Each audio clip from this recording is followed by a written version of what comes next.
praise to the breakthrough male and female stars of Philippine entertainment, Alden Richards and Wayne Mendoza. Presenting the award from the Guillermo Foundation as Councilor Aika Sanchez and Mr. Alan Pecco.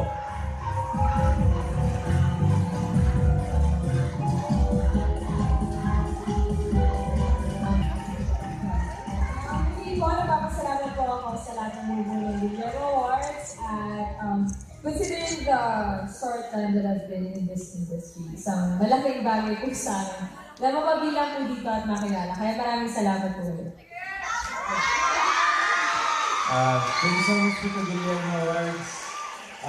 Ako po, I've been in the industry for a little over 5 years now. And ang tagal ko pong hinintay yung pagkakataon to. So maraming salamat po sa pagkakataon binigay niya sa lahat po na nagmamahal sa amin, sa Aldenatics, sa Alden Nation, sa Richard, sa Ministers, lahat po ng mga fans clubs na sumusupport at nagmamahal sa amin. Maraming salamat po. Lord Jesus Christ, thank you so much. God bless everyone. 5 times. Kakaiba ka. Indeed, this is a rare achievement for the recording industry. Guillermo Foundation Awards, the Breakthrough Recording Artist of the Year, Mr. Alden Richards. Presenting the award from the Guillermo Foundation is Ms. Ana Margarita Alona.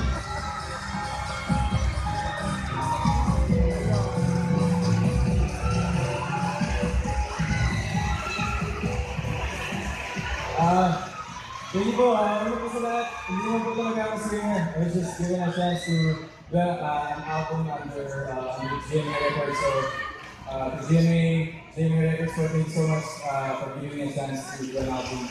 And sa lahat ng sumuporta sa Isame, thank you po. And I'm doing a second album soon, so I'm going to be pag-relax. Thank you so much. Thank you very much.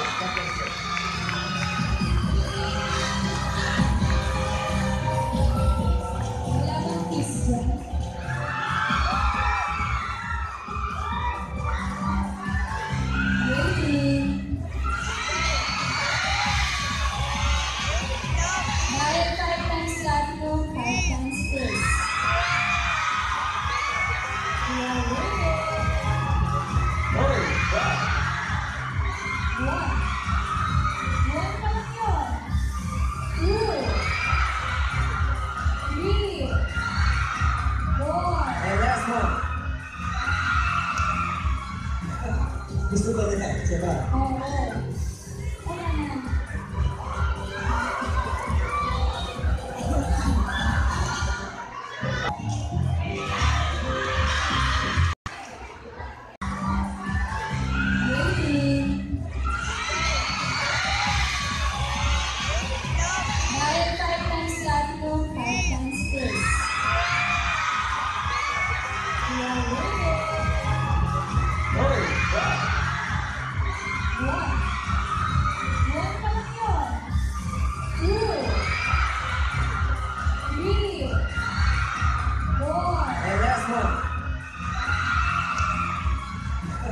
Gusto ko rin siya. Oo.